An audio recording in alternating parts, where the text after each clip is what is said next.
Hello everyone, welcome to our channel. आज के इस वीडियो में हम लोग हिस्ट्री क्लास 10 का सेकंड चैप्टर करने वाले हैं। We have already done chapter 1, तो उसको देखना ना भूले। बाकी वन शॉट भी धीरे धीरे आते रहेंगे, लाइक हम ज्योग्राफी भी जल्दी स्टार्ट करने वाले हैं। तो आज के इस चैप्टर में हम क्या करने वाले हैं, एक बार जल्दी से देख लेते हैं। देखो, जैसे हमने चैप्टर 1 हिस्ट्री में अपने हिस्टोरियोग्राफी देखी थी, वेस्ट में क्या होता है, बेसिकली क्रिटिकल एनालिसिस होता है हिस्टोरियोग्राफी, ये हमने देख लिया। यानी कि किसी भी बात को, किसी भी चीज को बोलने से पहले उसको 10 बार क्वेश्चन किया जाए, उसका सही और गलत एनालिसिस निकाला जाए। That is all about historiography, और इसमें लोग अपने अपने ओपिनियंस देते हैं, राइट। तो ये पिछली बार जो हमने फर्स्ट चैप्टर में कवर किया था, that was more of the western side, यानी कि वेस्ट में जो भी यूरोपियन कंट्रीज है उनके बारे में और उनके ओपिनियंस के बारे में हमने ज्यादा चीजें डिस्कस करी थी। लेकिन आज के इस चैप्टर में हम क्या करने वाले हैं, आज के इस चैप्टर में we are going to cover Indian tradition, कि एक्चुअली में इंडिया में हिस्ट्री का क्या पूरा का पूरा एक एनालिसिस रहा है, कहाँ से शुरुआत होती है, कहाँ तक हमारी स्टोरी जाती है, कौन कौन से वो लोग हैं जो आपको इस चैप्टर में याद रखने हैं। और जब हम इस चैप्टर के क्वेश्चंस करेंगे तो आपको और ज्यादा रिलेवेंटली चीजें समझ आने लगेंगी कि चैप्टर में हमने जो पढ़ा था एक्चुअली में वो एग्जाम में कैसे आता है, राइट। तो आपको वन शॉट भी मिलने वाला है, आपको क्वेश्चंस भी मिलने वाले हैं, और आपको लाइव क्लासेस में बहुत सारे क्वेश्चंस की प्रैक्टिस भी मिलने वाली है। ठीक है, तो जल्दी से चैनल को सब्सक्राइब जरूर कर लेना। If you don't know me, my name is Varsha, this is your master teacher and I will be teaching class 9th and net SST on this channel. ठीक है, तो चलिए क्लास को करते हैं स्टार्ट। चैप्टर 2 कर रहे हैं हम लोग, historiography in the Indian tradition. देखो, अगर हम इसको समझे तो कुछ हमारे टॉपिक्स हम लोगों को देखने होंगे, और वो टॉपिक्स आपके स्क्रीन पे हैं। यानी कि हमें क्या है, हमें अलग अलग सबसेक्शंस में सारी चीजें देखनी है। अगर हम इंडियन ट्रेडिशन के हिसाब से इंडिया के हिस्टोरियोग्राफी देखें कि हमने कैसे अपनी हिस्ट्री को बनाया है, so we have to cover ancient period, we have to cover medieval period, and we also have to cover the modern period. अब आप बोलोगे कि ये होते क्या है। देखो, ये समझने के लिए आपको क्या करना पड़ेगा ना, हमने हमारे हिस्ट्री को कुछ सेक्शंस में डिवाइड किया है। जैसे कि आपको पता है, आपकी साइंस भी बहुत सारे सेक्शंस में डिवाइडेड है ना, like you have physics, you have chemistry, you have biology. तो ऐसे ही हमारे हिस्ट्री के भी 3 सेक्शंस है। तो ध्यान से सुनना, जब भी हम हिस्ट्री की पढ़ाई करते हैं, every time we sit down to study history, so हमें एक बात रियलाइज होती है कि हिस्ट्री के भी बहुत सारे टाइप्स होते हैं। ध्यान से सुन लेना कि कौन सी चीजें कौन से टाइम पीरियड में हुई है। तो अगर हम यहाँ पर देखें कि कौन सी चीज कौन से टाइम पीरियड में हुई है, तो सबसे पहले हमें यहाँ पर देखने को मिलता है, एक होती है हमारी एंशिएंट हिस्ट्री। ठीक है, ये हमारी सबसे पहले हिस्ट्री है। तो इसमें होता ये था कि बेसिकली इंसानों का होना एक तरीके से बहुत ज्यादा इंपॉर्टेंस था, कि यहाँ पर इंसान मिलने लगे। सो दैट इज अ बहुत प्राचीन समय की बात है। ये क्या है, प्राचीन समय। आपने मूवीज में सुना होगा ना कि प्राचीन काल में डायनासोर होते थे, हाँ वही वाली बात हो रही है। सो यहाँ पर ना बेसिकली हमें बहुत ओल्ड हिस्ट्री देखने को मिलती है। यहाँ पर हमें सिविलाइजेशन देखने को मिलती है। अब आप बोलोगे सिविलाइजेशन क्या होती है। So civilisation is basically a certain term जहां पर लोग सिविलाइज तरीके से रहना, खाना पीना, आग का इन्वेंशन, ये सब कुछ कर चुके थे और एक सिविलाइज तरीके से रहना शुरू कर दिया। यहाँ पर जो पॉपुलेशन थी अभी भी कम थी। जब पॉपुलेशन बढ़ती है और एक तरीके से बहुत ज्यादा एक्सपेंशन हो जाता है, चारों तरफ लोग ही लोग देखने को मिलता है, खानदान का खानदान बहुत बड़ा हो जाता है, तो टाइम पीरियड आता है मिडिवियल हिस्ट्री। इसको हिंदी में कहते हैं मध्यकालीन इतिहास। यानी कि ये टाइम पीरियड है। अगर मैं आपको बोलूं कि 1 to 100 हमें काउंटिंग करनी है, तो 50 में अपने को क्या दिखेगा, मिडिवियल पीरियड दिखेगा। क्या दिखेगा, मिडिवियल। तो ये बीच का हिस्सा था जहां पर लोग एक दूसरे पर अटैक करेंगे, एक दूसरे की प्रॉपर्टी हड़पना, हाँ एग्जैक्टली। मुगल्स जो हैं वो इंडिया पर आके कैप्चर करेंगे, अंग्रेज भी धीरे धीरे आएंगे, लेकिन अंग्रेज कब आएंगे, मॉडर्न पीरियड में। तो मिडिवियल पीरियड में बहुत ज्यादा एक्सपेंशन हम लोगों को होते हुए दिखता है। मिडिवियल पीरियड की हिस्ट्री की पढ़ाई कोई और हिस्टोरियंस करते हैं। अगर हम एंशिएंट हिस्ट्री की देखें तो एंशिएंट हिस्ट्री की पढ़ाई कोई और हिस्टोरियंस करते हैं। सारे के सारे हिस्टोरियंस अपनी अपनी एक जैसे मान लो कि for example you have physics teacher, you have chemistry teacher, you have biology teacher, right. Just like that history में भी पढ़ाई के तरीके 3 हैं हमारे पास। तो वैसे में हम लोगों को जो थर्ड देखने को मिलता है, और जो आप आजादी मनाते हो ना, 15 अगस्त हम सेलिब्रेट करते हैं, हम 26 जनवरी सेलिब्रेट करते हैं, गांधी जी का बर्थडे सेलिब्रेट करते हैं, वो सब मॉडर्न हिस्ट्री का ही हमारा पार्ट है। So there are 3 part in history, alright. ये आपको पता होनी चाहिए बात। तो ये हो गई हमारी मॉडर्न हिस्ट्री। इसको कहते हैं आधुनिक इतिहास, जहां पर बहुत ज्यादा टेक्नोलॉजी आ गई, हम लोगों ने आजादी की बात करी, अंग्रेजों ने हमारे ऊपर राज किया हुआ था। अब ये तीनों जो है हमें हिस्टोरियोग्राफी के टर्म्स में पढ़नी है, कि हमें एंशिएंट हिस्ट्री में क्या करना है, राइट। कि हमें एंशिएंट हिस्ट्री में किन लोगों का नाम याद रखना है, हमें मिडिवल में किन का नाम याद रखना है, और हमें मॉडर्न हिस्ट्री में क्या नाम याद रखना है, और याद रखना एंशिएंट, मिडिवल और मॉडर्न में भी सब टॉपिक्स होंगे तो वो भी कवर करना है, क्योंकि हर किसी का ओपिनियन एक जैसा कभी हो ही नहीं सकता, और जब लोगों के अलग अलग ओपिनियन होंगे तो ही हम उसको हिस्टोरियोग्राफी कहते हैं, because it includes critical analysis, right, critical point of view, सही गलत, गलत सही सब कुछ, है ना, कम ज्यादा सब कुछ नाप तोल के यहाँ पर आपको डिसीजन सुनाया जाता है कि this is a perfect evidence, perfect history, इसके हिसाब से यही मान्य है, राइट। तो अब हमें ये 3 सेक्शंस करना है, जल्दी से बताओ अगर आप लोग रेडी हो तो। रेडी है सभी हमारे प्यारे बच्चे? तो चलो क्लास को करते हैं स्टार्ट। अब सबसे पहले अगर हम देखें historiography in the ancient period, ancient period में हम देखते हैं इंस्क्रिप्शन ऑफ हड़प्पन सील्स। अब ये हड़प्पा क्या थी? ये हड़प्पा सिविलाइजेशन ही थी, रिमेंबर दिस वेरी क्लियरली। ये जो हड़प्पा सिविलाइजेशन दिख रही है, यहां पर पहली बार for the first time people actually lived in a civilised manner. Civilised manner क्या होता है? कुछ पता है सिविलाइज्ड मैनर मतलब क्या होता है? सिविलाइज्ड मैनर मतलब होता है कि लोगों ने सभ्यता से रहना शुरू किया था, और इसी को इसलिए हड़प्पन सभ्यता कहा जाता है। अब सभ्यता ऐसी है कि जहां पर लोगों के पक्के घर होंगे, पानी की साफ सुथरे पानी की सुविधा होगी, एंड एक्सेट्रा, राइट। तो ये सारी चीजें आपको इंस्क्रिप्शन, और इंस्क्रिप्शन मैंने आपको प्रीवियस क्लास में बताया, जो किसी भी जगह की हिस्ट्री बताते हैं। अब यू लुक एट दिस, ये हमारा इंस्क्रिप्शन है। अब यहाँ पर आपको क्या देखने को मिलेगा? सील्स देखने को मिलेंगी, कुछ आर्टिफैक्ट्स देखने को मिलेंगी। फॉर एग्जाम्पल मान लो कि तुम धरती खोद रहे थे, है ना, और धरती खोदते खोदते तुम्हें क्या मिला? गेहूं के जो है बोरा मिला, है ना, सैक मिला गेहूं का। तो आप क्या सोचोगे कि यहाँ के लोग क्या खाते होंगे? गेहूं खाते होंगे। आप धरती खोद रहे थे, आपको एक सोने की क्या मिल गई? चेन मिल गए, पूरा उस पर डिजाइनिंग वगैरह, तो आप क्या बोलोगे? लोग गोल्ड पहनते थे, वाह वाह वाह, है ना। ऐसे ही करके लोग कांच यूज करते थे, वो सारे आर्टिफैक्ट होते थे। कैसे किस चीज की पूजा करते थे, किस चीज को बहुत मानते थे, ये सब चीजें हमें इंस्क्रिप्शन से और बाकी सारे एविडेंस से, जैसे कि सील्स, पैसे वगैरह कैसे यूज करते थे, ट्रेड कैसे करते थे, ये सारा हमें एंशिएंट पीरियड में देखने को मिलता है।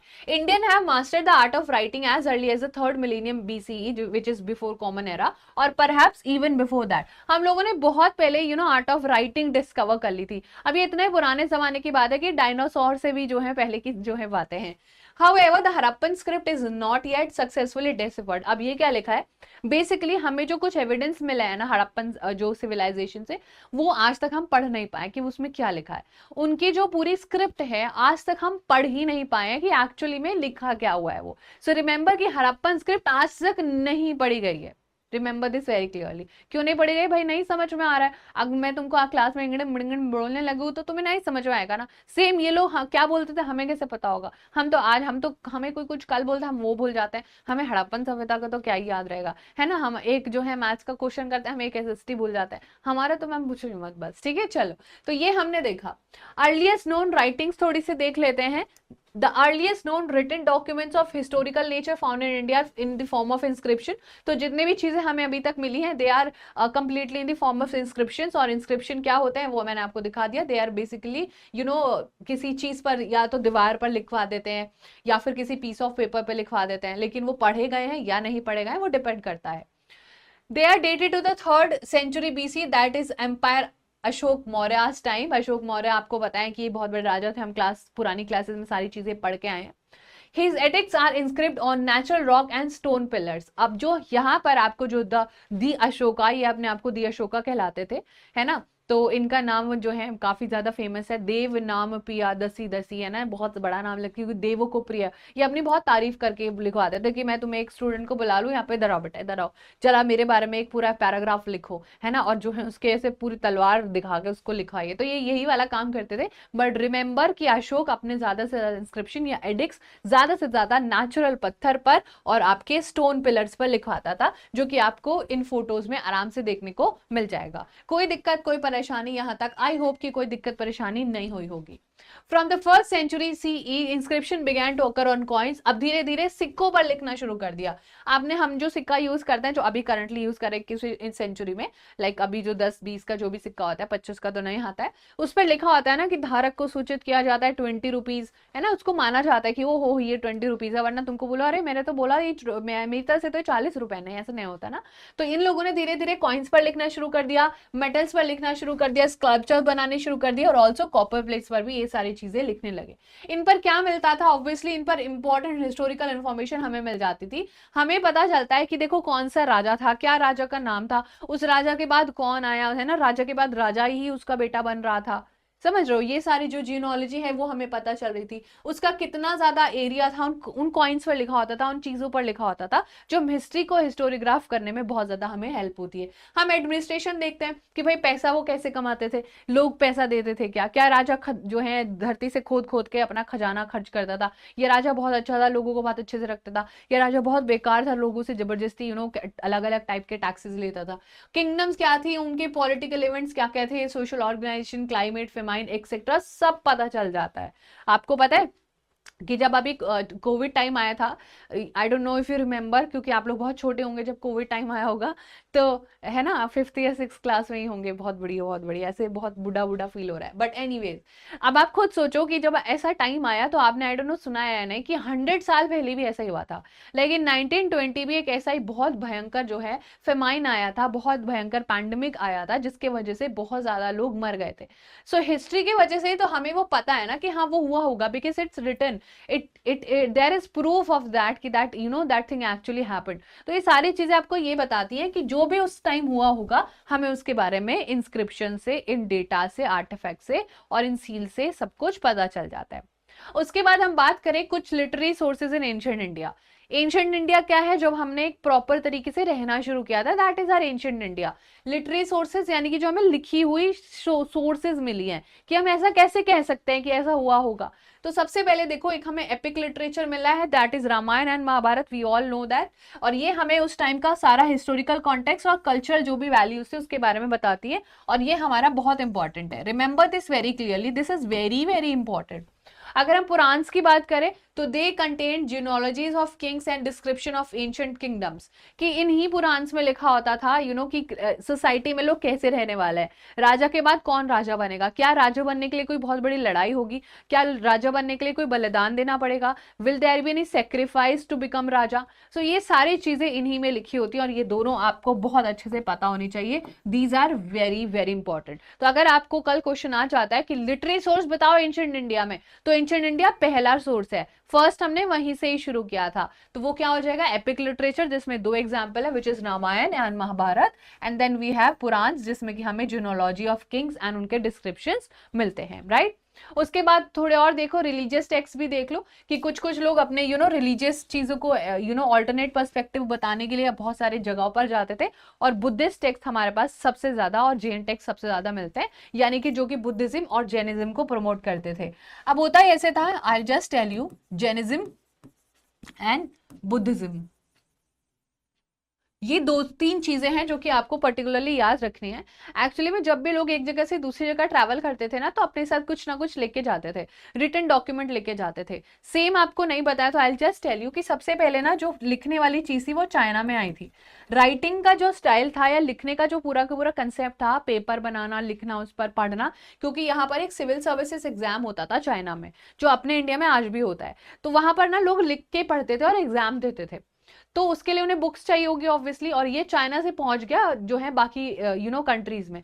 चाइना से पहुंचा जापान, जापान कैसे पहुंचा, यही वो रिलीजियस टेक्स्ट थे जो अपने साथ ये लोग लेके गए थे, क्योंकि जब भी हम कहीं जाते हैं, मान लो आपको एक जगह से दूसरी जगह जाना है, and imagine going via train, कितना मजा आता है ना ट्रेन में, और हमारे इंडियन का एक पेट फूड होता है, हम ट्रेन में जो ज्यादातर पूड़ी और आलू लेके जाते हैं, वाह खाने का मन कर जाएगा, ठीक है। तो पूड़ी और आलू जब हम लेके जाते हैं, सेम चीज कल्चर टू कल्चर फॉलो होती है। जरूरी नहीं है कि ये सब करते हो, है ना, साउथ इंडियन लोग में भी इडली डोसा लेके जाते हो, नॉर्थ इंडियन लोग में भी बिरयानी लेके जाते हो, so it depends upon culture to culture. But जब भी हम कहीं जाते हैं तो अपने साथ कुछ ना कुछ ऐसी अपनी यूनिक चीज लेके जाती है, जो एक जगह से दूसरी जगह पर भी बहुत ज्यादा कोरिलेशन देखने को मिलता है। फिर है हमारे पास ट्रेवल व्लॉग्स। अगर आपको लगता है कि व्लॉगिंग आज का नया जमाना है, तो बिल्कुल भी नहीं, पहले भी होता था। तो फॉरेन ट्रैवलर्स आते थे, अपनी सारी ऑब्जर्वेशंस रिकॉर्ड करते थे इंडियन सोसाइटीज और उसकी पॉलिटिक्स के बारे में, और अभी हम पढ़ेंगे भी कि हाँ डेफिनेटली पहले भी हिस्टोरियंस घूमने आते थे हमारे इंडिया में, है ना, हमारे इंडियन हिस्ट्री में बहुत कुछ है पढ़ने के लिए, ठीक है। तो ये आपको 4 चीजें याद रखनी है, बहुत इंपॉर्टेंट है। अब ये क्या हो गई, ये लिटरेरी सोर्सेज है एंशिएंट इंडिया की, समझ में आ रहा है कुछ, या हाथ पल्ले ऐसे ही। Writing of biographies of king and dynastic histories mark an important step in the Indian historiography. बहुत सारे ऐसे लोग थे जो राजाओं को उनकी बायोग्राफी लिखते थे। देखो, एक होती है ऑटोबायोग्राफी, एक होती है बायोग्राफी। ऑटोबायोग्राफी जो आप अपनी खुद की तारीफ में लिख रहे हो, और ये जो यहाँ पर आपको व्यक्ति दिख रहे हैं, I don't know if you know them, ये है हमारे बाण भट्ट और इन्होंने जो है हर्षचरिता लिखी है अपने राजा हर्ष के लिए। अब उस किताब में वो क्या लिखेंगे, ऑब्वियसली वही सारी चीजें लिखेंगे ना कि राजा कब सोता था, कब उठता था, किसके साथ खेलने जाता था, किसके साथ पबजी खेलता था, है ना, यही सारी चीजें लिखेगा राजा, है ना। तो इट पोर्ट्रेज, अब ये हर्षचरिता आपको याद रखनी है, किताब का नाम है हर्षचरिता। किसने लिखी है, बाण भट्ट ने, जो कि किंग राजा की बायोग्राफी है। बाण भट्ट जो है वो उन्होंने किताब लिखी है हर्षचरिता, जो कि मान लो कि आपको ये रखी हुई है इधर, और ये किसके लिए लिखी थी, राजा हर्ष के लिए, ठीक है। तो ये बात आपको याद रखनी है। क्या क्या लिखा होगा इसने, ऑब्वियसली उसमें रियलिस्टिक पिक्चर बताई होगी, social, economical, political, religious, culture life during the Kings time. अब आपको लगेगा कि मैम ऑब्वियसली जब कोई राजा के लिए कुछ लिख रहा है तो वो उसके बारे में अच्छा अच्छा ही लिखेगा ना, वो तो उसको कुछ ना कुछ दक्षिणा दे ही रहा होगा कि अरे 1 करोड़ रुपए तुम्हारा नाम कर देंगे, बढ़िया बढ़िया लिखना जरा मेरे बारे में। And definitely I agree to this कि ये थोड़ा सा डाइसी होता था कि जो राजा को अच्छा नहीं लगेगा वो नहीं लिखा जाएगा। और अशोका के टाइम पे भी यही होता था, Ashoka would never allow somebody to write something against him. तो वो कभी भी ऐसा नहीं होने देगा कि उसके खिलाफ लोग कुछ लिखने लग जाए। तो ज्यादातर हमारे जितने भी एंशियंट पीरियड की हैं वो ज्यादातर अगर किसी बायोग्राफी है तो वो ज्यादातर ऑब्वियसली अपनी तारीफ ही लिखते थे, ठीक है। तो ये सारी चीजें हमें देखनी है। उसके बाद हमें एक कॉपर प्लेट मिली है जो कि आपकी स्क्रीन पर दिख रहा है। ये है हमारा जो है सोहगौरा एक जगह है, that is in Gorakhpur Uttar Pradesh. ये मॉडर्न पीरियड से है, कंटेन्स इंस्क्रिप्शन इन ब्राह्मी स्क्रिप्ट। ब्राह्मी एक स्क्रिप्ट होती थी, यानी कि जैसे हड़प्पन है तो उसकी खरूस्ती स्क्रिप्ट होती थी, ये लैंग्वेज है बेसिकली, और ये लिखने का तरीका होता था। हिस्टोरिकल कंटेंट में अगर देखें तो ये बहुत ज्यादा जो भी royal order about grain distribution from granaries, या अगर फेमाइन आता था तो उस टाइम राजा क्या करता था, ये सब चीजें लिखी होती थी कि भाई किसको कितना अनाज बेचा जा रहा है। तो ऐसी जैसे मान लो कि आपने एक नोट बनाया है ना, उसमें तुमने लिखा कि मुझे अपने दोस्त को कितना उधार देना है वापस, या उससे कितना लेना है। ऐसा भी तो हो सकता है कि तुम बहुत बड़े अमीर हो और तुमने अपने दोस्त को पैसे दिए हैं, जरूरी तो कि तुमने लिए ही हुए हो। तो जैसे भी हमने अपनी स्टोरी बनाई तो उसमें हमने एक हिसाब निकाला और वो बाय चांस पेपर खो गया, है ना, और कुछ 100-200 साल बाद धरती नहीं है, और फिर उसके बाद एलियन आ रहा है और एलियन देख रहे कि अच्छा ये क्या लिखा था भाई, मैं पढ़ के देखता हूँ, बताओ अपने दोस्त को उधार भी नहीं देके गया, राइट। तो ऐसे में यहाँ पर कितना लोगों को क्या ग्रेन डिस्ट्रीब्यूशन होता था, इन्हीं कॉपर प्लेट्स पे लिखा होता था। कुछ सिंबॉलिक एलिमेंट्स हैं, tree in railing, mountain symbol also found on punched mark coins, कि इनको बहुत ज्यादा नॉलेज भी थी, है ना, ये ट्रीज भी बना देते थे, ये यहाँ पर माउंटेन्स भी बना देते थे, यानी कि नेचर को भी बहुत ज्यादा क्या करते थे, बहुत ज्यादा सिंपलाइज करते थे। कितने अच्छे लोग थे ना, देखो हमें आज पता चल रहा है कितने अच्छे लोग थे। उसके बाद हम आ जाते हैं मिडीवल पीरियड। एंशिएंट इंडिया हमारा गया, खत्म, टाटा बाय बाय। अब आ जाता है हमारा मिडीवल पीरियड। मिडीवल यानी कि जो मिड हिस्ट्री का जो मिड हिस्सा है, बीच का हिस्सा है, 1 to 100 अगर हिस्ट्री है तो 50 वाले पे हम आ गए, 1 to 50 हमने कर लिया, ठीक है। The style of writing Raja Tarangini by the history of Kashmir by Kalhana in the 12th century C is quite close to the concept of modern historiography. क्या याद रखना है हमें, कुछ भी याद नहीं रखना है, एक चीज याद रखनी है, and that is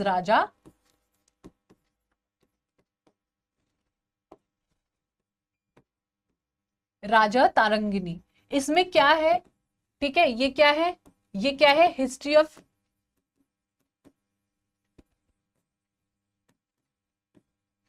of Kashmir, और ये किसने लिखी है, ये किसने लिखी है, कल्हाना, कलाना नहीं कल्हाना, ठीक है। ये बस आपको याद रखना है, इससे ज्यादा आपको इसमें पूरे सेंटेंस में याद नहीं रखना है। Kalhana himself says that he wrote this text after critically examining various sources like inscription, coins, remains of ancient monuments, dynastic record and local tradition। तो आपसे सीधा पूछा जाएगा राजा तरंगनी जो किताब है जो कि हिस्ट्री ऑफ कश्मीर बताती है वो किसने लिखी है, या फिर आपको पूछा जाएगा कल्हाना की जो किताब है राजा तरंगिनी वो किसके बारे में बात करती है। बस तीन ही चीज, ये तीन ही कीवर्ड्स आपको याद रखना है इस पूरे जो है सेंटेंस से। अब यहाँ पर राजा तरंगिनी जो कल्हाना जो है वो खुद कहते हैं कि देखो मैंने क्रिटिकली एग्जामाइन करा है, और क्रिटिकली एग्जामाइन मतलब कि उसने क्या करा है, हिस्टोरियोग्राफी देखी है, उसने सही गलत सब कुछ यहाँ पर चेक करके हिस्ट्री ऑफ कश्मीर लिखी है कि what does the historiography of Kashmir actually had to face. उसके बाद आप थोड़ा सा और देख लीजिए मिडाइवल पीरियड का, जो हमारा मिड जो है इंडिया का पूरा का पूरा हिस्ट्री रहा है, उसमें आपको जियाउद्दीन बरानी एक दिखेंगे।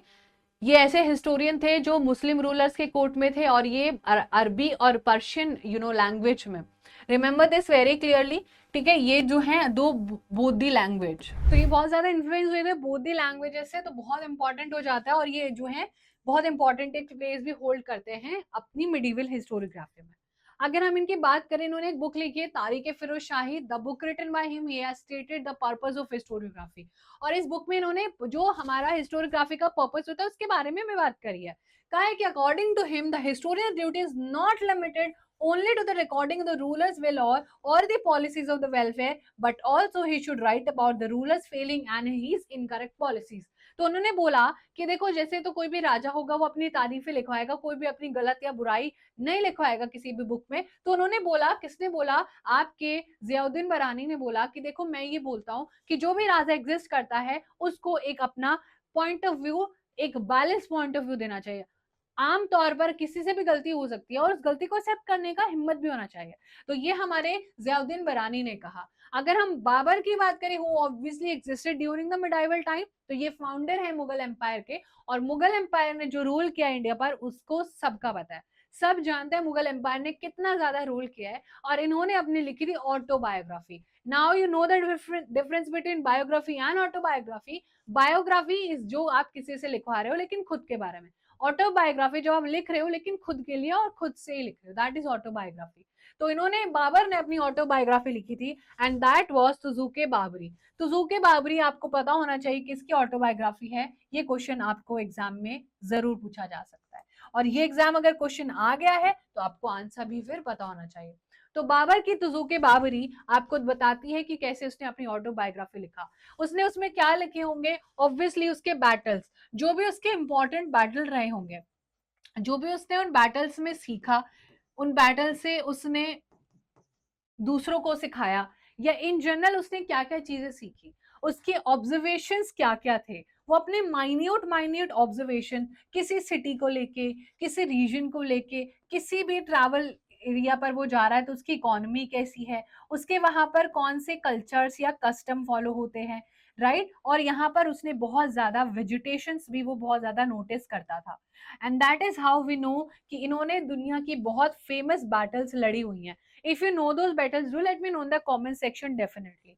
फिर आ जाते हैं मिडाइवल इंडिया के ही अबुल फजल। अबुल फजल ने लिखी Akbarnama, is a very important from the point of view of critical historiography. अब इसमें उन्होंने लिखा क्या है, अकबरनामा इन्होंने लिखी है अकबर के लिए, ठीक है। किसके लिए, अकबर के, इन्होंने अकबरनामा लिखी है जो कि क्रिटिकल हिस्टोरियोग्राफी। और क्रिटिकल हिस्टोरियोग्राफी मतलब क्या है कि बहुत ज्यादा एनालिसिस इन्होंने हर चीज का किया होगा, जहां पर इन्होंने ट्रू फॉल्स, राइट रॉन्ग, गलत सही सब कुछ यहाँ पर इन्होंने देखा होगा। His method of collecting authentic historiographical documents and their scrutiny is looked upon as devoid of basis and hence realistic। तो यहाँ पर इनका जो मेथड था, यानी कि अबुल फजल का जो मेथड था, वो ज्यादातर कैसा था, एक रियलिस्टिक अप्रोच से ये सारी चीजों को करते थे। और रियलिस्टिक अप्रोच मतलब कि उसमें कोई बायसनेस ये नहीं दिखाएंगे, राजा को बहुत ज्यादा फेवर नहीं करेंगे और उनकी तारीफों के पुल नहीं बांधेंगे, ठीक है। अब हम आ जाते हैं historiography in the modern period. Now since we have already done ancient and medieval, I hope को आपको सारी चीजें अच्छे से बहुत समझ आ रही होंगी। अब हम बात करते हैं मॉडर्न पीरियड की। He chose mainly the sites mentioned in the Buddhist text for his purpose। जब हम हिस्टोरियोग्राफी की बात करते हैं मॉडर्न टाइम में, तो बहुत सारे ऐसे लोग हैं और जिनमें से आपको देखने को मिलेंगे सर जॉन मार्शल, बिकॉज इन्होंने ही डिस्कवर किया था हरप्पन सिविलाइजेशन, वही हरप्पन सिविलाइजेशन जिसका जिक्र हमने इस चैप्टर के स्टार्टिंग में करा था। अब आप बोलोगे कि ये मॉडर्न हिस्टोरियोग्राफी में डिस्कवर किया था, मॉडर्न टाइम्स में डिस्कवर किया था, तो the answer is yes, it was during 1921। ये 1921 की बात है जब हरप्पन सिविलाइजेशन के एविडेंस हमें इंडिया के, जो प्रेजेंट डे पाकिस्तान है, वहां पर मिलने शुरू हुए थे। क्योंकि वहां पर एक रेलवे ट्रैक्स बिछाई जा रही थी, और जब रेलवे ट्रैक्स बिछाए जा रहे थे, एक रेलवे का काम चल रहा था, प्रोजेक्ट चल रहा था, तो पता चला कि नीचे कुछ है। और जब नीचे सारी की सारी डिग किया, सारी की सारी मिट्टी हटाई, तो पता चला कि यहाँ पर तो एक लोगों का रहने का तरीका था और जमीन में से सोना चांदी और चमनप्राश निकलने लग जाता है। तो तब पता चलता है इनकी डिस्कवरी कि हम लोग अपने हिस्ट्री ना सिर्फ जो है मिडाइवल तक बल्कि एंशिएंट तक भी लेके जा सकते हैं, राइट। तो इन्हीं के ही बदौलत हमें हमारी एंशिएंट हिस्टोरियोग्राफी, हड़प्पन सिविलाइजेशन के बारे में पता चला था। उसके बाद in the 20th century the Indian archaeological exploration and research started under the British rule. अब यहाँ पर जब हमें पता चलता है कि अच्छा ऐसा भी कुछ हुआ था, तब तक बहुत लेट हो चुका था और पूरा India was under the control of Britishers. देखो 1857 में बहुत सारी चीजें हमारे हाथ से जा चुकी थी और 1947 तक का हमें टाइम पीरियड लगता है, ये पूरा 90 ईयर्स का पूरा टाइम पीरियड जब हम आजादी के लिए लड़ रहे होते हैं, राइट। तो ये जो पूरा टाइम पीरियड था, इस टाइम पीरियड तक जब तक हमें पता चला कि हड़प्पन सिविलाइजेशन है, तब तक सारी चीजें किसके हाथ में चले गए, ब्रिटिशर्स के हाथ में चले गए। तो जितना भी एक्सप्लोरेशन, जितना भी रिसर्च किया, वो सब कुछ ब्रिटिशर्स के अंडर हुआ। A number of ancient signs were excavated under the supervision of Sir John Marshall, the first Director General of ASI, Archaeological Survey of India. Remember his name. क्या नाम है? Sir John Marshall. ठीक है, इनके under he was the first director. ठीक है, ASI के ये डायरेक्टर थे। एएसआई मतलब क्या है? Archaeological survey of India. और जितना भी ज्यादा यहाँ पर सारी चीजें मिली, जितना भी हिस्ट्री हमने कलेक्ट किया, that was because of him only. 3 volume of the history, 3 volume of the history of British India written by James Mill were also published in 1870। उसके बाद हमें जेम्स मिल का भी नाम याद रखना है। इन्होंने 3 बुक लिखी हैं, that is the history of British India, जिनमें इन्होंने अलग अलग टाइम पीरियड में हिस्ट्री के बारे में बताया है। This was the first book on Indian history written by the British historians. Most importantly कि कौन सी वो किताब थी जिसमें इंडियन हिस्ट्री किसी ब्रिटिश हिस्टोरियन ने लिखी है। So that was the history of British India. All right, everyone. It clearly reflects an absence of objective perspective and prejudice about various aspects of Indian culture. पढ़ो क्या लिखा है। ये clearly reflect करती है absence of objective perspective and prejudice about various aspect of. ये clearly reflect करती है कि हमारे पास इन किताबों में हेट्रेड नहीं दिखाया गया है। इंडियन कल्चर, इंडियन सोसाइटी के लिए कोई हेट्रेड नहीं है इनकी बुक में। लेकिन the history of India written by Mountstuart Elphinstone, governor of Bombay, now Bombay, was published. ये भी थोड़ा सा आप नाम याद रख सकते हो। ठीक है, तो ये बुक भी आपसे एग्जाम में पूछी जा सकती है। अदरवाइज ये तो आपको 100% याद रखनी है और इनका ऑब्जेक्टिव क्या था वो भी याद रखना है कि क्लियरली वो क्या ऑब्जेक्टिव रिफ्लेक्ट कर रहे थे। कोई हेट्रेड नहीं था, जो भी सारे एस्पेक्ट्स थे वो सब कुछ यहाँ पर आपको दिखाया गया है। उसके बाद हम देखते हैं थोड़ा सा मराठा टाइम का भी बहुत इंपॉर्टेंट हिस्ट्री। हमारे कुछ ब्रिटिशर्स लिखते हैं, क्योंकि हम महाराष्ट्र बोर्ड के बच्चे हैं, तो हमसे ऑब्वियसली मराठा ही हिस्ट्री, महाराष्ट्र के बारे में जनरल क्वेश्चंस डेफिनेटली आने वाले हैं। ग्रैंड डफ एक जो है हिस्टोरियंस थे जिन्होंने ब्रिटिश, जो कि ऑब्वियसली ब्रिटिश ऑफिसर्स है, जिन्होंने मराठा हिस्ट्री के बारे में लिखी है अपनी book the history of Maratha. Very important book. Star mark is equal to infinite. ठीक है, हिस्ट्री ऑफ मराठा याद रखना है, ग्रैंड डफ ने बुक लिखी है। इस बुक में उन्होंने अपनी 3 बुक्स में जो है अलग अलग बातें बताई हैं, कैसे जो है ब्रिटिश इंक्लाइन थे काफी ज्यादा और वो खत्म करना चाहते थे इंडियन कल्चर को, इंडियन ट्रेडिशंस को बिल्कुल भी बर्दाश्त नहीं करते थे। एंड सिमिलरली वो जो है सारी की सारी चीजें बिल्कुल भी एक्सेप्ट नहीं करते थे इंडियन कल्चर की, और अपने कल्चर इन लोगों को सिखाना चाहते थे। फॉर एग्जाम्पल अगर हम देखें कि हमारे यहाँ पर लोग क्या पहनते हैं, ज्यादातर Indian wear is sari and kurta and that dhoti thing is there in Indian culture. Do we actually see? अभी हमारे जो बहुत बुजुर्ग लोग हो गए होंगे वो ये सारे अटायर पहने हुए दिखते हैं। Normally we don't see. Even हमारे स्कूल लाइफ में भी सारी चीजें वेस्टर्नाइज हो गए हैं जो ब्रिटिशर्स करके गए थे, right. Even in our daily life we are not wearing suit और saris, we are only wearing shirt T shirts, है ना। ये सारा वेस्टर्न कल्चर का जो भी होता है। सिमिलरली एक जो है टेंडेंसीज विटनेस, ये यहाँ पर आपको देखने को मिलेगा। कर्नल थे, कर्नल टॉड, इन्होंने भी राजस्थान की हिस्ट्री में क्रिटिकली जो है इंडियन कल्चर का बहुत ज्यादा डेरोगेटरी कमेंट्स किए हैं, अच्छा अच्छा नहीं लिखा है। तो ये भी आपको यहाँ पर नाम याद रखना है। उसके बाद हमें पता चलता है कि आपको हिस्ट्री में भी, जब हम मॉडर्न हिस्ट्री की बात करते हैं, उसमें भी 3 कैटेगरी है। उसमें भी 3 कैटेगरी है। One is colonial history, one is orientalist history and one is nationalist history. अब इनमें क्या होगा, इनमें क्या होगा कि ये जो हमारी होगी ये ज्यादातर ब्रिटिशर्स के द्वारा या फिर ब्रिटिशर्स की तारीफ के पुल बांधेगी, ब्रिटिशर्स के लोगों द्वारा लिखी होगी। ओरिएंटलिस्ट में किसी की एडमायरेशन होगी, ठीक है, एडमायरेशन होगी, किसी की तारीफ होगी। ओरिएंटलिस्ट ऐसे लोग होंगे, अच्छे लोग होंगे। और नेशनलिस्ट में किसी कंट्री के लिए, है ना, किसी कंट्री के लिए उसका क्या देश प्रेम रहा है ना, प्राइड क्या रही है, क्या फ्रीडम रहा, इन सब के बारे में बात होती है। जो चलो इनको एक एक करके करते हैं। अगर हम कॉलोनियल हिस्टोग्राफी की बात करें तो वो स्कॉलर्स, वो लोग जो wrote Indian history were mainly British officers and Christian missionaries. यानी कि वो हिस्ट्री जो किसने लिखी है, जो ब्रिटिशर्स ने ही लिखी है, और वो क्रिश्चियन मिशनरी से काफी ज्यादा इन्फ्लुएंस है। अब आप बोलोगे कि क्रिश्चियन मिशनरीज क्या थे? बेसिकली अगर आप इंग्लिश लैंग्वेज को प्रेफर कर रहे हो, जो कि हमारी कोई भाषा है भी नहीं. It's not originated in India. Do we actually put same emphasize on a local language? या संस्कृत और हिंदी पर हम इतना ध्यान देते हैं क्या? हिंदी में अगर कोई बोलते हुए दिख जाता है तो ऐसा लगता है कि यार हिंदी क्यों बोल रहा है, at least talk to me in English, right? We have that ideology in our mind. तो इन लोगों ने हमारा ब्रेन वॉश इतना ज्यादा किया कि ये लैंग्वेज बोलने से, ऐसे कपड़े पहनने से, ऐसा रिलीजन फॉलो करने से जो है ज्यादा अच्छा होता है लाइफ में, है ना? आप जो अपना कल्चर फॉलो कर रहे हो वो बिल्कुल अच्छा नहीं है, आप जो लैंग्वेज बोल रहे हो वो बिल्कुल अप्रिशिएटेड नहीं है. तो ऐसा ऐसा इन्होंने हमें ब्रेन वॉश किया था. सेम आपको नहीं पता है तो मैं बता देती हूँ, हिटलर ने भी सेम ऐसे ही ब्रेन वॉश किया था.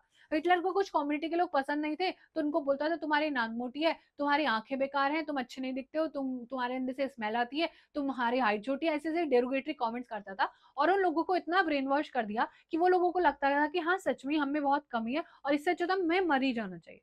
और वो लोग सुसाइड कर भी लेते थे. तो इमेजिन एक ऐसे सिचुएशन जहां पर हमारे यहाँ पर ब्रिटिशर्स ने हमको इतना ज्यादा ब्रेन वॉश करा है कि हम अपना कल्चर, अपने लाइफस्टाइल सब कुछ छोड़ के आजकल ब्रेड खा रहे हैं, मैगी खा रहे हैं, है ना? रोटी सब्जी कौन ही किसको पसंद होती है आजकल खाना, है ना? हमारा नेशनल फूड हम भूलते जा रहे हैं.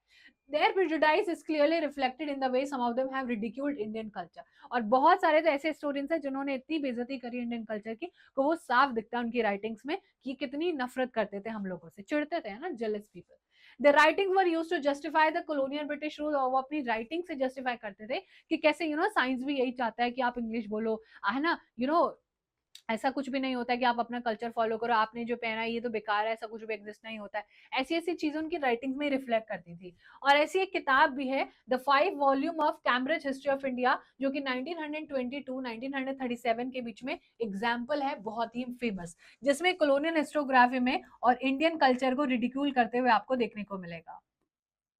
ठीक है, इंडियन कल्चर का पर्सपेक्टिव यहाँ पर उनको नहीं पसंद था, तो इन्होंने हमारा बहुत ज्यादा ब्रेन वॉश भी करा है. ब्रेन वॉश भी करा इन्होंने हमारा बहुत ज्यादा. अब आ जाते हैं orientalist historiography. What do we actually mean by orientalist historiography? कुछ ऐसे यूरोपियन स्कॉलर्स जिनको बहुत ज्यादा क्यूरियस थे, और वो लोग ज्यादातर क्यूरियोसिटी, उनका एडमायरेशन और एक दूसरे के लिए रिस्पेक्ट होती थी. सो ये एक बैलेंस पॉइंट ऑफ व्यू रखते थे, और इन्हों को ही हम ओरिएंटलिस्ट कहते थे. और ये हमारे चैप्टर में बहुत ज्यादा इंपॉर्टेंट है कि orientalist, who were the orientalist.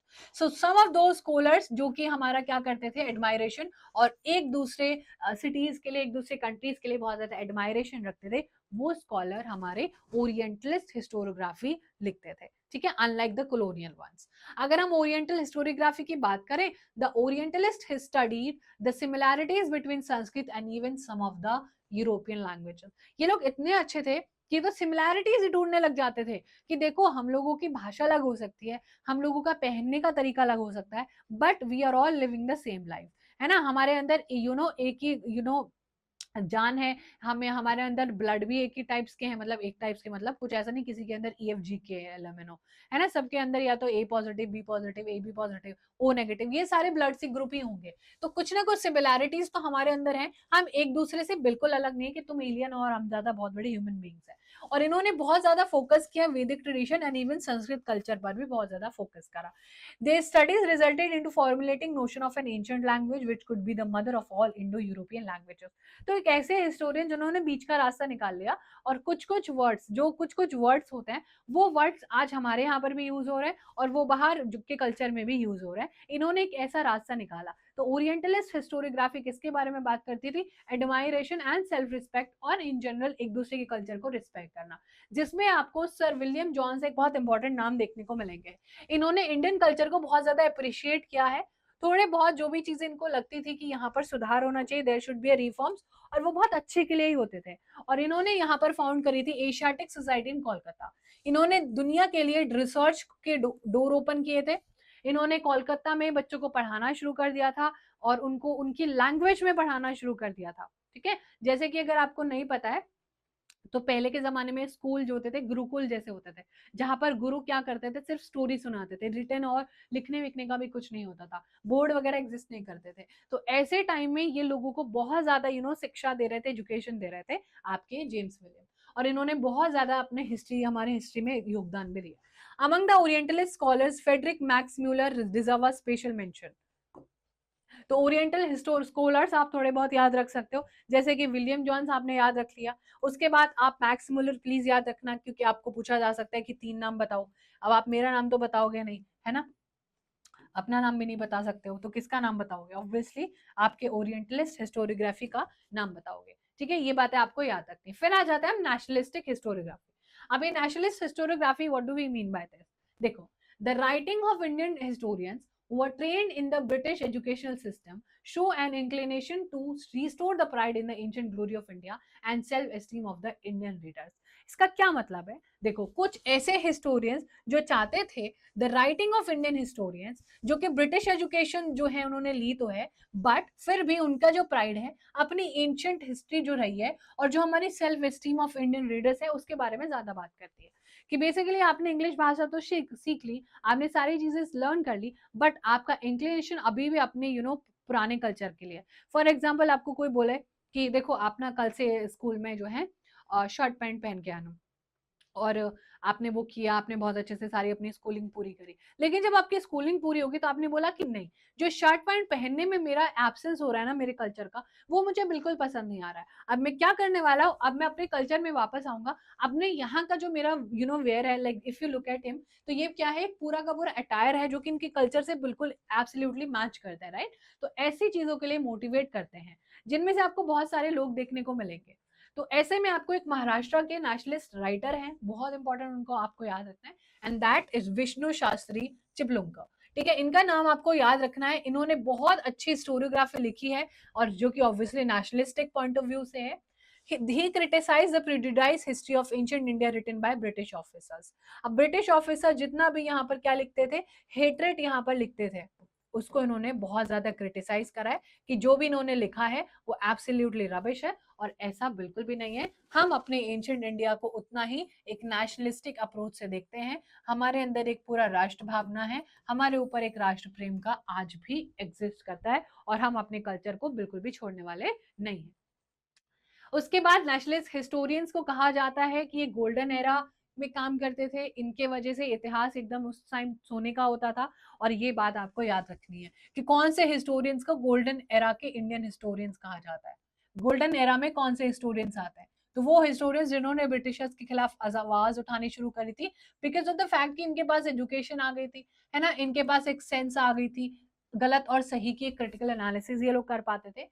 There are times blame for ignoring the critical analysis of the historical truth, और इनको बहुत बार जो है ब्लेम भी किया जाता था कि आप ज्यादा ही जो है क्या कर रहे हो, अपने एंशिएंट कल्चर के बारे में बात कर रहे हो, है ना, तो इनको ब्लेम भी बहुत ज्यादा किया जाता था। बट एनीवेज, कुछ नाम आपको स्क्रीन पर दिख रहे हैं, आप देख सकते हो, जैसे कि एम जी रनादे, रामकृष्ण गोपाल भंडारकर, रमेश चंद्र मजुमदार, काशी प्रसाद जायसवाल, राधा कुमुद मुखर्जी, भगवान लाल इंदिरा जी, ये कुछ नाम है, इनमें से एक दो नाम आप प्लीज याद रख लेना, बाकी तो सारे आपको याद नहीं रखने। These were all nationalistic historians.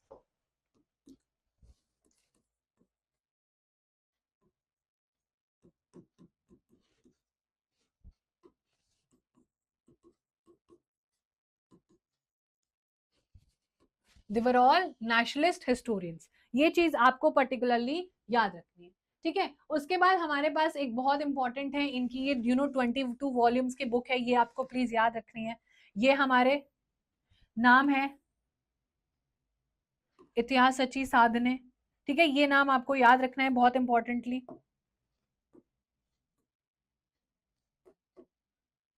उसके बाद इनकी ये बुक है, इन्होंने इसमें क्या बोला है, काफी इनकी मराठी की राइटिंग्स होती थी जिन्होंने हिस्ट्री, लैंग्वेज, इथोमोलॉजी, ग्रामर, सब चीज के बारे में बात करी है, राइट? इन सब चीजों के बारे में इन्होंने बात करी है, ये आपको बहुत अच्छे से याद रखना है। He stated history is all inclusive image of the past and power. इन्होंने बोला है कि हिस्ट्री में हमें क्या करना है, हर एक पास्ट की एक इमेज को कंसीडर करना है, चाहे वो सोसाइटी में हुए, चाहे वो इकोनॉमी में हुए, चाहे वो किसी भी चीज में हुई है, हमें हर चीज को कंसीडर करना है। It does not include the stories of political image, conspiracies and war off season. ये सब चीजें हम नहीं इंक्लूड करेंगे कि पॉलिटिकल टाइम कैसा होता था, वॉर कैसे होती थी, बल्कि हमें हर एक चीज यहाँ पर कंसीडर करनी है। He insisted that the history should be written only using the authentic documentary source. और इन्होंने बोला कि हिस्ट्री हमें ऑथेंटिक क्या है, डॉक्यूमेंट्री सोर्स से उठा के लिखनी चाहिए, ना कि कहीं से भी कुछ भी उठा के बोले जा रहा है। ठीक है, उसके बाद हमें, ठीक है, next we have the nationalistic historiography help in the triggering of the independence movement of Indian people against the British. अब ऑब्वियसली जिसका नाम ही नेशनलिस्ट हिस्टोरियोग्राफिक है, उन लोगों ने बहुत ज्यादा इंडिया के फ्रीडम मूवमेंट में रोल प्ले करा है, फ्रीडम मूवमेंट को शेप करा है, अपनी अलग अलग बुक्स लिख के, अलग अलग पैम्पलेट्स छाप के इंडियन सिटीजन्स को मोटिवेट करा है कि आप लोग भी आजादी के लिए आगे आइए, ये सारी चीजें कीजिए। In this aspect the book the Indian war of independence बहुत इंपॉर्टेंस रखती है, and it becomes very very very important book. The Indian war of independence 1857 is a very important book, जिसने हमारे अंदर एक राष्ट्र भावना, राष्ट्र प्रेम लेके आया था। अब ये बुक बहुत ज्यादा इंपॉर्टेंट बन जाती है, very important book, important book है, ये आपको याद रखनी है। इन्होंने इंडियंस के ऊपर जिनका नाम है विनायक दामोदर सरवाकर, इनको शॉर्ट फॉर्म में वीडी सरवाकर भी कहते हैं, और उन्होंने ग्रेट इंपॉर्टेंस जो है हमारे राष्ट्र भावना, राष्ट्र प्रेम के लिए इन्फ्लुएंस किया था आजादी के लिए बहुत सारे लोगों को। अब आ जाता है हमारा छोटू सा टॉपिक है ये, historiography in the post independence era. Now what do we actually mean by post independence era? अगर हम अपने फर्स्ट पेज पर जाएं तो हमने यहाँ पर अभी तक देखा था दैट हमारे पास एंशिएंट हिस्ट्री है, मिडिवल हिस्ट्री है, मॉडर्न हिस्ट्री है, लेकिन हमने अभी तक ये नहीं समझा कि हमारे मॉडर्न हिस्ट्री में भी कुछ सब टॉपिक्स हैं। मॉडर्न हिस्ट्री में एक होता है pre independence era, pre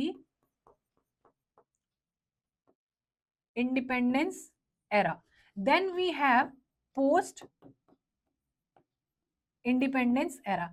now you will be wondering कि क्या हुआ होगा ऐसा। देखो, जैसे आप अपने दोस्त का प्री बर्थडे मनाते हो ना, वैसे ही जब आजादी से पहले का जो टाइम पीरियड था, यानी कि एनीथिंग बिफोर 1947 और 1947 के बाद का जो पीरियड था, 1947 के बाद का जो पीरियड था दैट इज पोस्ट इंडिपेंडेंट। और जब हम आजाद हो गए तो हमने अपनी अलग तरीके से हिस्ट्री को मैन्युफैक्चर किया, हमने अलग तरीके से अपनी हिस्ट्री को रीराइट किया, and that is what historiography in the post independence era is all about. Scholar of the post independence era began to feel the need of writing histories। अब जब हम आजाद हो गए तो हमें लगा कि हमें सिर्फ और सिर्फ अंग्रेजों के बारे में, नेशनलिस्ट, ये सब छोड़ छाड़ के हमें हमारी कम्युनिटीज, यानी कि हमारे साथ जो कास्ट बेस्ड डिस्क्रिमिनेशन हुआ है, हम साइंस में कितना पीछे पहुंच गए कि हमारे पास एजुकेशन का बहुत ज्यादा सिस्टम खराब हो गया है, हम इकोनॉमिक सिस्टम को कैसे इंप्रूव कर सकते हैं, हम अपने डिफरेंट डिफरेंट पॉलिटिकल आइडियोलॉजीज लेके कैसे बेटरमेंट ऑफ द सोसाइटी कर सकते हैं, और हमारे जो कल्चर एस्पेक्ट होंगे कैसे उनको इक्वालिटी दे सकते हैं, इन सब चीजों के बारे में धीरे धीरे बात होने लगती है। The historiography of this era has been actually influenced by three ideology। कौन कौन सी? First is Marxist, then we have subaltern, and then we have feminist. अब हम इन तीनों को भी एक एक करके पढ़ने वाला है। अगर हम मार्क्सिस्ट हिस्ट्री की बात करें, the concern for the means of production, modes of production and industrial relation were at the center in the writing of Marxist historians। यानी कि इनकी जो आइडियोलॉजी थी वो थी कुछ पर्टिकुलर लोगों को लेके। ये कहते थे जो मीन्स ऑफ प्रोडक्शन है उसका इक्वल डिस्ट्रीब्यूशन होना चाहिए। ये लोग कहते थे कि जो हमारा मीन्स ऑफ प्रोडक्शन है उसका इक्वल डिस्ट्रीब्यूशन होना चाहिए। ये लोग सिंपल कहते थे ऐसा। अब इसका मतलब ये है कि अगर आपके घर में 4 लोग हैं तो आपके घर में 4 ही रूम होने चाहिए, अगर आपके घर में 5 लोग हैं तो आपके घर में 5 रूम होने चाहिए। देयर इज नो वे कि किसी एक इंसान के हाथ में बहुत सारी वेल्थ होनी चाहिए। Wealth has to be equally distributed all the aspect of the family. ये कहते थे मार्क्सिस्ट लोग। अब उसके बाद ये अपना इसी कोई सेंटर रखते थे, इसमें इंडियन ट्रांजिशन काफी ज्यादा इन्होंने पढ़ी है, कास्ट सिस्टम के बारे में बातें करी है। Accordingly to analyse the impact of every social event significant, जो है इन्होंने बोला कि हमें हर एक चीज को कंसिडर करके कोई भी हिस्टोरियोग्राफी बनानी है, किस कौन सा सोसाइटी, कौन से लोगों पर सबसे ज्यादा इसका फर्क पड़ा है। जिनमें आपको एक दिखेंगे Marxist historian, that is Damodar Kaushambi. Damodar Kaushambi एक नोटेबल इंडियन हिस्टोरियन है जिन्होंने ऑब्वियसली मार्क्सिस्ट थ्योरी और एक आइडियोलॉजिकल एस्पेक्ट को एक्सेप्ट किया था कि हाँ ऐसे ही हमें होना चाहिए।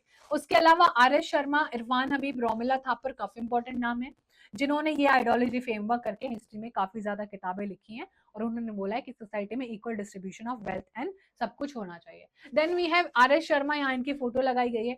कॉमरेड शरद पाटिल इनका फोटो है, इन्होंने कॉन्ट्रीब्यूट किया है काफी ज्यादा, किसमें? Marxist historiography. All right everybody, तो ये आपको पता होनी चाहिए कुछ चीजें।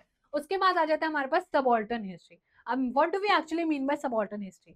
देखो, अगर हमें हमारा पूरा चैप्टर है तो सबाल्टर्न मतलब होता है जब हम बिल्कुल नीचे जमीन से उठ के एकदम चीजों को देखें। The role of Italian historians Antonio Gramsci is a very important developing idea that history should be written starting from the bottommost ranks of the people in the society. In fact subaltern का मतलब ही होता है top bottom most rank. इन्होंने बोला कि देखो subaltern history में हमें हिस्ट्री ऐसे डेवलप करनी चाहिए कि जो सबसे नीचे सोसाइटी का पूरा कम्युनिटी है वहां से हम अपनी हिस्ट्री उठा के धीरे धीरे ऊपर बढ़ाएं, ताकि बिल्कुल ग्राउंड रूट से हम प्रॉब्लम सॉल्व कर दें और ऊपर की प्रॉब्लम्स तो डेफिनेटली सॉल्व होंगी. तो that was the subaltern history for you guys.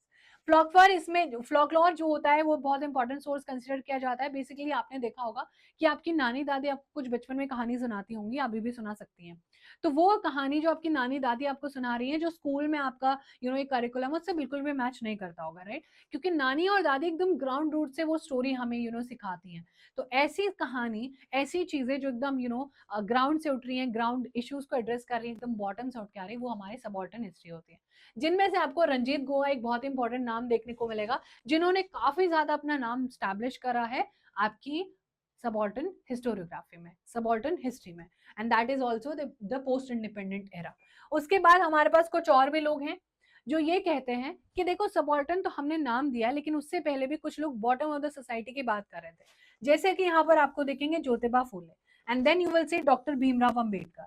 अगर हम ज्योतिबा फूले की बात करें तो उन्होंने वुमेन रिफॉर्म्स के लिए बहुत बेहतरीन चीजें करी हैं.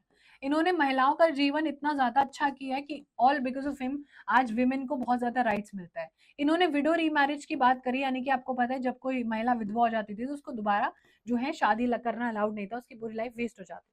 उसके बाद इन्होंने कास्ट रिफॉर्म्स की भी बहुत बात करी कि जाति में जो भी सारे भेदभाव होते हैं उन सबको हटा देना चाहिए. Then comes the father of our nation. इन्होंने कास्ट बेस्ड डिस्क्रिमिनेशन बहुत ज्यादा देखे थे, तो उन्होंने भी कास्ट में जो भी चीजें गलत होती है उनको सही करने की बात करी.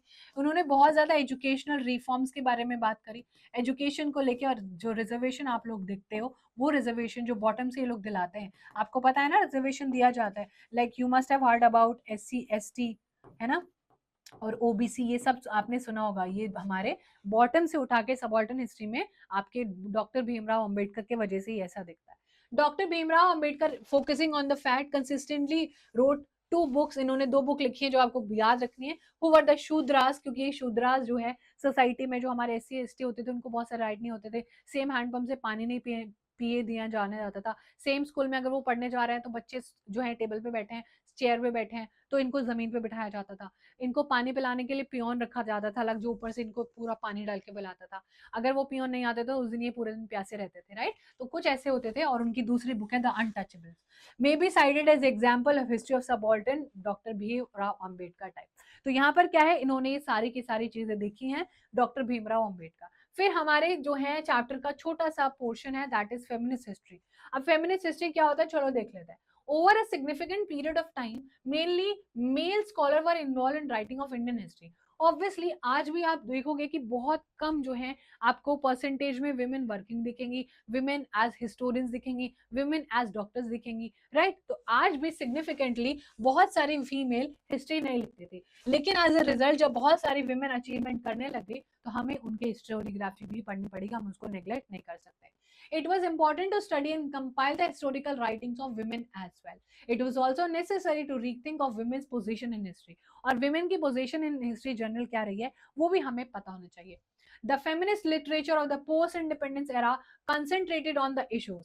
ध्यान रखना, ये क्वेश्चन हमसे पूछा जा सकता है कि पोस्ट इंडिपेंडेंस इशू में विमेन के कौन कौन से जो है प्रॉब्लम को एड्रेस किया गया था. तो सबसे पहले है एम्प्लॉयमेंट, उसके बाद है treatment meted out to them at their work place, right to political equality यानी कि वोटिंग राइट्स, उनको कैसा, उनको क्या इक्वल पे मिल रहा है ना, उनके साथ जो वो काम पे जा रही हैं तो उनके साथ कैसा व्यवहार हो रहा है. क्योंकि जब महिलाओं ने शुरू में, आपको पता है कि पहले वुमेन को वर्किंग अलाउड ही नहीं था. Why was it not allowed, क्या आप सोच सकते हो? क्योंकि उनके साथ व्यवहार ही इतना गंदा होता था कि कोई भी अपनी फैमिली से अपनी घर की लड़कियों को और महिलाओं को बाहर नहीं निकलने देता था.